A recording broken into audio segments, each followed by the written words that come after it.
ఓం నమో వెంకటేశాయ. Hi అండి. ఇది మూడవ వారం 7 శనివారాల వ్రతం. దేవునికి ఎలా అలంకరణ చేస్తున్నానో ఈ వీడియోలో చూపిస్తాను. వెంకటేశ్వర స్వామికి తులసీ దళమంటే చాలా ఇష్టం. తులసి మాల వేసిన తర్వాత పువ్వులతో అలంకరించుకుంటున్నాను. వెంకటేశ్వర స్వామి అలంకర ప్రియుడు కాబట్టి ఎంత అలంకరిస్తే అంత ప్రీతి చెందుతాడు. 7 శనివారాల వ్రతం కాబట్టి 7 పిండి దీపాలు చేసుకోవాలి. బియ్యం పిండిలో పసుపు, పచ్చకర్పూరం, జవ్వాది, అరటిపండు, బెల్లం, నెయ్యి, పాలు కలిపి దీపాలు చేసుకున్నాను. మన స్తోమతను బట్టి చేసుకోవచ్చు. ఇక్కడ నేను పసుపు గణపతిని చేసుకున్నాను.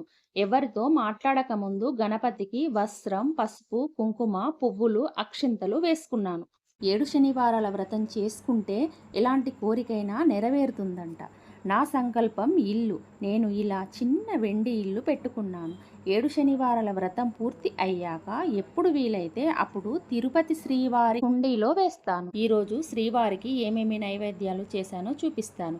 7 లడ్డూలు, 7 మినపవడలు, పొంగలి, దధ్యోజనం, వడపప్పు, పానకం, పరమాన్నం చేశాను. 2 రకాల పండ్లు పెట్టాను. ఈ వీడియో నచ్చితే లైక్ చేయండి. అలాగే కొత్తగా చూస్తున్న వాళ్ళు సబ్స్క్రైబ్ చేయండి.